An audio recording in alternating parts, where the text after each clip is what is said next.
being in school during the 80s and 90s, like all of us, was very different from nowadays, for better or worse. So a user on the social media site Reddit asked people, what did your teachers do that wouldn't fly today? So here are some of the craziest responses. One user responded, a 6th grade teacher would take 3 kids to McDonald's every Friday. She smoked during the drive and everything. You're a former teacher. What do you think of that? Yeah, I mean, I'm not taking any kids off the grounds at all. That's insane. But yeah, I mean, I think a lot of things that happened when I was teaching are no longer. Like what? Well, you know, things were a little bit looser in 2000, you know? Like, my students would be like, we think so-and-so, Mr. So-and-so's hungover. And I'd be like, no, he's not. I'd be like, yes, he is. Like, they would know, like, kids know things. Teachers were a little bit more loose with their kids. And I think now with cameras, people are a little bit more upright. The world has changed and teachers are part of it. Mm-hmm. Well, another user said, my teacher told kids, you're cruising for a bruising, and washed out my friend's mouth with soap. This was circa 1987. Ooh, Erica, what would you do if you found out your kids was pushed into the sink and had their mouth washed out with soap? Then somebody else is going to get pushed into a sink and have their mouth washed out with soap. Right. Okay, so here's another one. My 3rd grade teacher had an office with a door in our classroom, and she would smoke cigarettes in there while we were at lunch and recess. Jeff, did anything like that ever happen to you? No, but I remember the teachers, like one, I still remember her name, which is so crazy. Don't say it. I won't.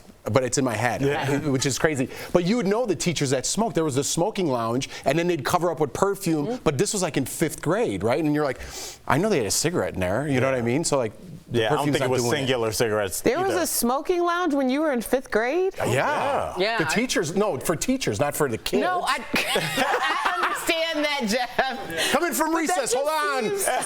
So recent. Had my chair taken away for half the year by my 8th grade teacher. I could stand or had to sit on the floor. Oh my gosh. I remember I had a teacher that used to make, as a disciplinary action, they would make you stand in the corner with books in each hand, almost like in a crucifixion kind of way, like arms extended, and like hold books. That's and like punishment. until you're, that's like corporal punishment. It was a different world. Wow. Different world. Okay, so here's another one. I had a high school teacher tell me that she wouldn't say anything if I sucker punched a bully that she also hated. Well, that seems like a fair deal. It kind of does. Right. If the kid's really mean, I mean. I wouldn't agree to it, but I'd be like, well, I didn't hear anything. Yeah. You know what I mean? I will just say this, teachers are people too. And the kids, if there's a group of kids that are just like, this guy's a bully, and the teacher recognizes it and you can't do anything, if you hear that, you know, the bully is having a fight and not doing well in that fight, as a teacher, you get over there as soon as you can.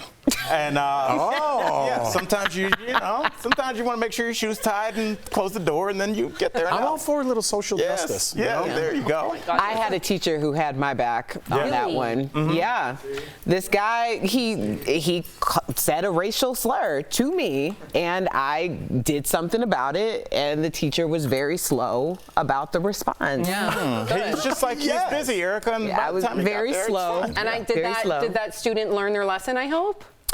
I don't know. He didn't get, I will say this, he didn't get suspended. I got suspended. What? Yes. I got suspended. He did not, but I did get to pick my suspension day, and I got my nails done.